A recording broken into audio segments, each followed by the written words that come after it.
हिमालय की गोद में छिपा भगवान शिव का दिव्य धाम। कल्पना कीजिए, चारों ओर बर्फ से ढकी विशाल हिमालय की चोटियां, ठंडी हवाओं की गूंज, मंदाकिनी नदी का निर्मल कल कल प्रवाह, और बादलों के बीच सदियों से अटल खड़ा एक ऐसा मंदिर जिसके सामने समय भी मानो ठहर जाता है। ये है केदारनाथ, भगवान शिव का दिव्य धाम, 12 ज्योतिर्लिंगों में से एक, और करोड़ों श्रद्धालुओं की आस्था का केंद्र। उत्तराखंड के रुद्रप्रयाग जिले में समुद्र तल से लगभग 3583 मीटर की ऊंचाई पर स्थित यह मंदिर केवल पत्थरों से बनी एक इमारत नहीं, बल्कि हजारों वर्षों से चली आ रही श्रद्धा, तपस्या और विश्वास का जीवंत प्रतीक है। केदारनाथ की यात्रा केवल एक तीर्थयात्रा नहीं होती, ये स्वयं को खोजने की यात्रा भी होती है। यहाँ पहुँचने के लिए श्रद्धालु गौरीकुंड से लगभग 16 किलोमीटर की कठिन चढ़ाई तय करते हैं। रास्ते में बर्फीली चोटियाँ, झरने, देवदार के वन और मंदाकिनी नदी हर कदम पर प्रकृति की भव्यता का एहसास कराते हैं। जैसे जैसे ऊंचाई बढ़ती है, वैसे वैसे सांसें भारी होती जाती हैं, लेकिन मन हल्का होने लगता है। ऐसा लगता है मानो हिमालय स्वयं हर यात्री का स्वागत कर रहा हो। और फिर अचानक बादलों के बीच पत्थरों से बना वह भव्य मंदिर दिखाई देता है। उस क्षण अनेक यात्रियों की आंखें नम हो जाती हैं। वर्षों की इच्छा, विश्वास और भक्ति जैसे एक ही पल में साकार हो उठते हैं।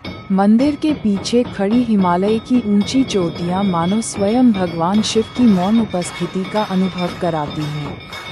सूर्योदय की पहली किरण जब मंदिर के शिखर को स्पर्श करती है, तो पूरा वातावरण एक अद्भुत दिव्यता से भर उठता है।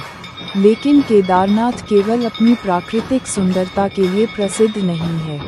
इसके हर पत्थर में इतिहास बसता है, हर शिला एक कथा कहती है, और हर कदम आपको भगवान शिव की उस रहस्यमयी कहानी की ओर ले जाता है, जिसने इस स्थान को संसार के सबसे पवित्र धामों में स्थान दिलाया।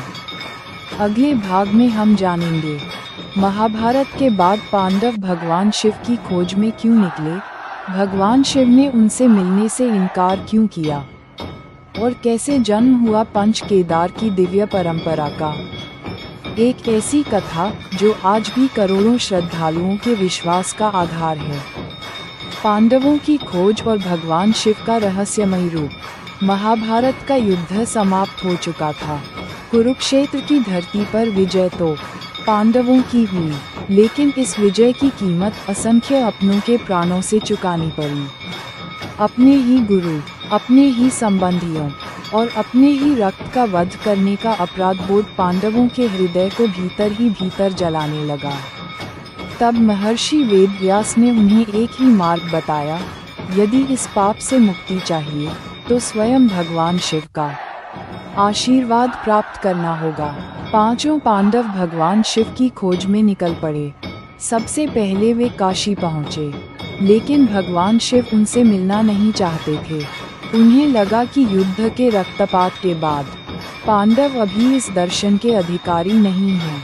इसीलिए भगवान शिव काशी छोड़कर हिमालय की ओर चले गए।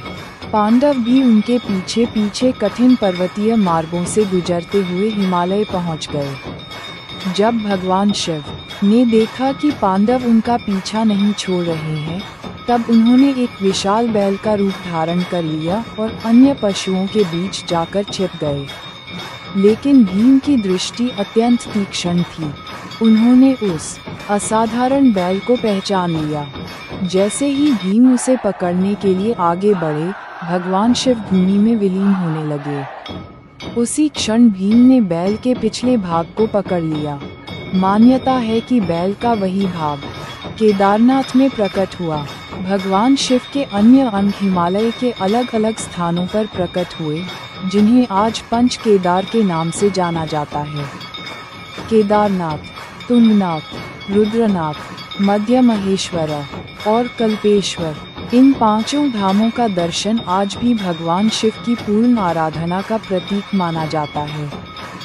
पांडवों की सच्ची भक्ति, पश्चाताप और तपस्या से प्रसन्न होकर भगवान शिव ने उन्हें दर्शन दिए और उनके पापों से मुक्ति का आशीर्वाद प्रदान किया। यही कारण है कि केदारनाथ केवल एक मंदिर नहीं, बल्कि क्षमा, तपस्या और आत्मशुद्धि का प्रतीक माना जाता है। यहाँ आने वाला हर श्रद्धालु अपने भीतर एक नई शांति का अनुभव करता है। लेकिन एक प्रश्न आज भी लोगों को आश्चर्य में डालता है। आखिर हजारों वर्ष पहले इतनी ऊंचाई पर यह भव्य पत्थर का मंदिर किसने बनवाया? इसकी वास्तुकला इतनी अद्भुत कैसे है कि भीषण हिमपात और प्राकृतिक आपदाएं भी इसे झुका नहीं सकीं? अगले भाग में हम जानेंगे केदारनाथ मंदिर के इतिहास, निर्माण, प्राचीन वास्तुकला और उन रहस्यों के बारे में जो आज भी वैज्ञानिकों और इतिहासकारों को हैरान कर देते हैं। इतिहास, वास्तुकला और सदियों से अडिग खड़ा मंदिर। हिमालय की बर्फीली चोटियों के बीच खड़ा केदारनाथ मंदिर केवल आस्था का प्रतीक नहीं, बल्कि प्राचीन भारतीय स्थापत्य कला का एक अद्भुत उदाहरण भी है। मान्यता है कि महाभारत के बाद पांडवों ने भगवान शिव की आराधना के लिए यहाँ सबसे पहले एक मंदिर की स्थापना की। समय के साथ यह स्थान तीर्थ के रूप में प्रसिद्ध हुआ। बाद में 8वीं शताब्दी में आदि शंकराचार्य ने इस पवित्र धाम का पुनरुद्धार कराया और इसे भारत के प्रमुख तीर्थों में स्थापित करने में महत्वपूर्ण भूमिका निभाई। आज जो मंदिर दिखाई देता है वह विशाल पत्थरों से निर्मित है। आश्चर्य की बात यह है कि इन विशाल शिलाओं को जोड़ने में आधुनिक सीमेंट या लोहे का उपयोग नहीं किया गया। फिर भी सदियों से यह मंदिर हिमपात, वर्षा, भूकंप और कठोर मौसम का सामना करता हुआ अडिग खड़ा है। समुद्र तल से लगभग 3583 मीटर की ऊंचाई पर स्थित यह मंदिर 6 महीने तक बर्फ से ढका रहता है। शीतकाल में जब पूरा क्षेत्र बर्फ की मोटी परत से ढक जाता है, तब भी श्रद्धालुओं की आस्था कम नहीं होती। परंपरा के अनुसार शीतकाल में भगवान केदारनाथ की पूजा ऊखीमठ में की जाती है और गर्मियों में कपाट खुलने पर पुनः केदारनाथ में पूजा आरंभ होती है। मंदिर का गर्भगृह अपेक्षाकृत छोटा है, लेकिन उसका आध्यात्मिक प्रभाव अत्यंत गहरा माना जाता है। यहाँ भगवान शिव की पूजा किसी मानव निर्मित मूर्ति के रूप में नहीं, बल्कि प्राकृतिक शिला स्वरूप शिवलिंग के रूप में की जाती है, जिसे श्रद्धालु अत्यंत पवित्र मानते हैं। केदारनाथ की हर शिला मानो हजारों वर्षों की तपस्या और भक्ति की कहानी सुनाती है। जब सुबह की पहली किरण मंदिर के शिखर पर पड़ती है और घंटियों की ध्वनि पूरे वातावरण में गूंजती है, तो ऐसा अनुभव होता है जैसे पूरा हिमालय हर हर महादेव का उद्घोष कर रहा हो। इतिहासकार इस मंदिर की प्राचीनता, इसकी निर्माण शैली और इसके लंबे समय तक सुरक्षित रहने का अध्ययन करते रहे हैं। वहीं श्रद्धालु इसे भगवान शिव की कृपा और दिव्य संरक्षण का प्रतीक मानते हैं। लेकिन केदारनाथ की महिमा केवल मंदिर तक सीमित नहीं है। इसके चारों ओर ऐसे अनेक पवित्र स्थल हैं, जिनकी अपनी अपनी कथाएं और विशेषताएं हैं। अगले भाग में हम चलेंगे भैरवनाथ मंदिर, वासुकी ताल, गांधी सरोवर, चोराबाड़ी ग्लेशियर और आदि शंकराचार्य की समाधि तक, जहां प्रकृति, इतिहास और आध्यात्मिकता एक साथ मिलकर एक अनोखा अनुभव रचते हैं। केदारनाथ के आसपास छिपे दिव्य स्थल और हिमालय का अलौकिक सौंदर्य। केदारनाथ केवल एक मंदिर का नाम नहीं है, ये पूरे हिमालय में फैला एक आध्यात्मिक अनुभव है। यहाँ का हर पर्वत, हर नदी और हर पगडंडी अपने भीतर सदियों पुरानी कहानियाँ समेटे हुए है। मंदिर से कुछ ही दूरी पर स्थित है भैरवनाथ मंदिर। परंपरा के अनुसार जब शीतकाल में केदारनाथ मंदिर के कपाट बंद हो जाते हैं और पूजा ऊखीमठ में होती है, तब बाबा भैरवनाथ इस पवित्र धाम की रक्षा करते हैं। ऊंचाई पर स्थित इस मंदिर से पूरी केदारनाथ घाटी का दृश्य दिखाई देता है, जहां बर्फ से ढकी चोटियां और बहती मंदाकिनी मिलकर एक अद्भुत दृश्य रचती हैं। केदारनाथ से आगे बढ़ने पर पहुंचते हैं वासुकी ताल। समुद्र तल से लगभग 4100 मीटर की ऊंचाई पर स्थित यह हिमालयी झील अपने स्वच्छ, शांत और नीले जल के लिए प्रसिद्ध है। लोक परंपराओं में माना जाता है कि यह स्थान देवताओं और ऋषियों की तपस्थली रहा है। साफ मौसम में झील के जल में हिमालय की चोटियों का प्रतिबिंब ऐसा प्रतीत होता है मानो स्वयं प्रकृति ध्यान में लीन हो। थोड़ी दूरी पर स्थित गांधी सरोवर, जिसे चोराबाड़ी ताल भी कहा जाता है, हिमनदों के पिघलने से बना एक शांत जलाशय है। ये स्थान अपनी प्राकृतिक सुंदरता और शांत वातावरण के लिए जाना जाता है। इन्हीं पर्वतों के बीच स्थित है आदि शंकराचार्य की समाधि। माना जाता है कि उन्होंने भारत की आध्यात्मिक परंपराओं को पुनर्जीवित करने में महत्वपूर्ण भूमिका निभाई और अपने जीवन के अंतिम चरण में इसी क्षेत्र में समाधि ली। आज भी यह स्थान श्रद्धा और सम्मान का केंद्र है। केदारनाथ की घाटी में हर दिशा में प्रकृति की भव्यता दिखाई देती है। ऊंचे ऊंचे हिमालय, बहती मंदाकिनी, ठंडी हवाएं और घंटियों की मधुर ध्वनि, ये सब मिलकर ऐसा वातावरण बनाते हैं जिसे शब्दों में पूरी तरह व्यक्त करना कठिन है। यही कारण है कि जो श्रद्धालु एक बार केदारनाथ आते हैं, वे केवल मंदिर के दर्शन ही नहीं, बल्कि इस पूरी दिव्य भूमि की स्मृतियां अपने हृदय में लेकर लौटते हैं। लेकिन इस पवित्र धाम ने एक ऐसा समय भी देखा जब प्रकृति ने अपना सबसे विकराल रूप दिखाया। वर्ष 2013 की भीषण आपदा ने पूरी घाटी को बदल दिया। फिर भी एक अद्भुत घटना ने दुनिया को हैरान कर दिया।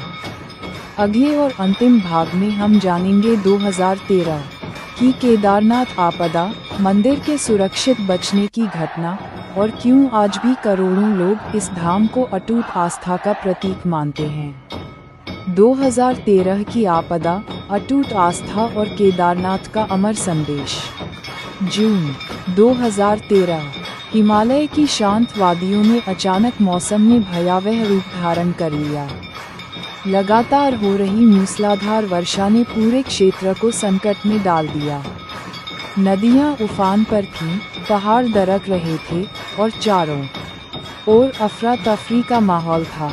16 और 17 जून की रात चोराबाड़ी झील के क्षेत्र में आए भीषण बाढ़ और मलबे के प्रवाह ने केदारनाथ घाटी को गहरी क्षति पहुंचाई। अनेक भवन बह गए, रास्ते टूट गए और हजारों लोग इस आपदा से प्रभावित हुए। यह आधुनिक भारत की सबसे बड़ी प्राकृतिक आपदाओं में से एक मानी जाती है। लेकिन जब सुबह लोगों की नज़र केदारनाथ मंदिर पर पड़ी, तो एक दृश्य ने पूरी दुनिया का ध्यान अपनी ओर खींच लिया। चारों ओर भारी तबाही थी, लेकिन मंदिर अपनी जगह अडिग खड़ा था। विशेषज्ञों ने इस घटना का अध्ययन किया। उनके अनुसार मंदिर के पीछे आकर रुकी एक विशाल चट्टान ने तेज बहते मलबे और पानी की धारा का बड़ा हिस्सा दूसरी दिशा में मोड़ दिया, जिससे मंदिर पर सीधा प्रभाव कम पड़ा। वहीं करोड़ों श्रद्धालु इसे भगवान शिव की कृपा और दिव्य संरक्षण का प्रतीक मानते हैं। आस्था और विज्ञान इस घटना को अलग अलग दृष्टि से देखते हैं, लेकिन एक बात निर्विवाद है, केदारनाथ मंदिर आज भी हिमालय की कठोर परिस्थितियों के बीच अटल खड़ा है। आपदा के बाद पूरे क्षेत्र का पुनर्निर्माण किया गया, नए मार्ग बने, सुविधाएं विकसित हुईं और आज हर वर्ष लाखों श्रद्धालु इस पवित्र धाम के दर्शन के लिए आते हैं। लेकिन केदारनाथ की सबसे बड़ी शक्ति उसके पत्थरों में नहीं, बल्कि उस विश्वास में है जिसे लेकर हर यात्री यहाँ पहुँचता है। जब कोई भक्त मंदिर के सामने खड़ा होकर हाथ जोड़ता है, तो उसे केवल एक प्राचीन मंदिर नहीं दिखाई देता, उसे दिखाई देती है सदियों से चली आ रही आस्था, तपस्या और आत्मसमर्पण की परंपरा। शायद यही कारण है कि केदारनाथ की यात्रा शरीर से अधिक मन की यात्रा बन जाती है। यहाँ पहुंचकर अनेक लोगों को ऐसा अनुभव होता है कि हिमालय की नीरवता स्वयं जीवन का एक गहरा संदेश दे रही है कि कठिन से कठिन समय में भी धैर्य, विश्वास और आशा को बनाए रखना ही सबसे बड़ी शक्ति है। केदारनाथ केवल उत्तराखंड का एक तीर्थ नहीं, ये भारत की आध्यात्मिक विरासत का एक अमूल्य अध्याय है। यदि आपको ये यात्रा पसंद आई हो तो इसे अपने परिवार और मित्रों के साथ साझा करें। और अगली यात्रा में हम चलेंगे भारत के एक और दिव्य धाम की ओर। तब तक के लिए हर हर महादेव।